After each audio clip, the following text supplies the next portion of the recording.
There's been a lot of talk about executive orders in recent years. Media outlets on the right often criticize President Obama for using too many of them for too broad of a scope, and President Trump has caught his own fair share of flack over the specificity of his orders and with his usage of them in general. When you listen to discussions on the topic and read comment threads on YouTube, Facebook, or Reddit, you come to realize that there's a whole lot of confusion over just what the heck an executive order actually is and what it can, do. So today we're going to dispel that confusion and take a look at what they are, how they work, and how they differ from other executive actions. In essence, an executive order is a document which directs the members of the executive branch, such as the EPA and DOJ for example, to perform certain tasks or actions.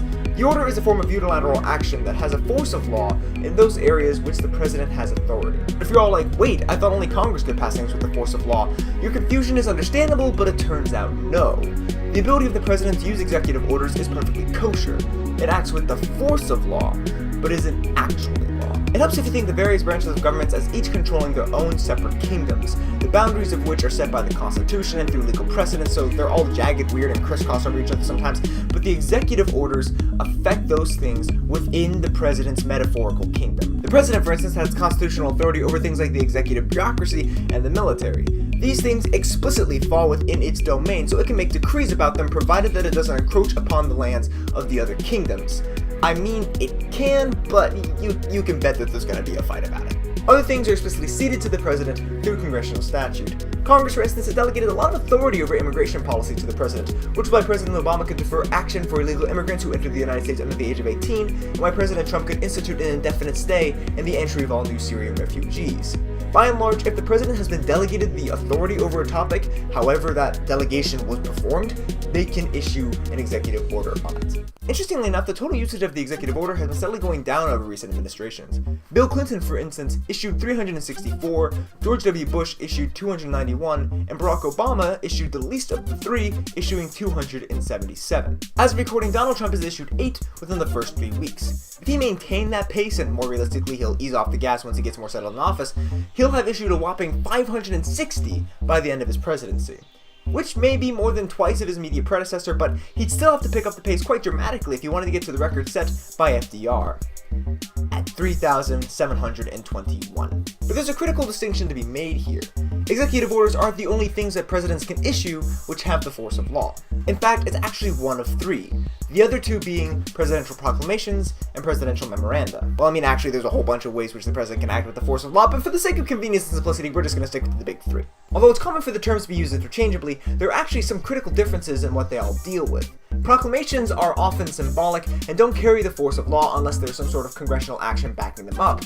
These are often things like how President Trump declared February as American Heart Month, for example. But they can also be vehicles of executive power. For instance, the clemency decisions, such as those made by President Obama at the end of his term, and President Ford's totally not shady and on the up-and-up pardoning of Nixon, were also presidential proclamations. When they are backed by Congress, they can have immense power, as is seen with one of the most famous executive proclamations of all time, the Emancipation Proclamation, or Lincoln's executive action freeing the slaves in the Confederate States. Presidential memoranda tend to manage the actions and activities of the agencies found within the sprawling ecosystem that is the executive bureaucracy. They're there to direct new processes or otherwise tell the various agencies to do something. To make things even more complicated, there are actually 3 subcategories of memoranda. Determinations, which are often required by Congress before the president can undertake some other action. Memorandas of disapproval, which are statements pertaining as to why the president vetoed some piece of legislation. And hortatory statements, which are often basically just proclamations, but they only are directed to the members of the executive branch. Executive orders then are perhaps the most strictly regulated of the 3. First off, unlike memoranda, executive orders actually have to spell out where the president gets their authority from. Going back to the kingdom analogy, it's basically like the president needing to say, see this bush, I'm going to trim it back, and I'm authorized to do so since it's on my lands as demarcated by such and such coordinates delegated by XYZ treaty. Also, interestingly enough, executive orders can't be amended or repealed by memoranda or proclamations.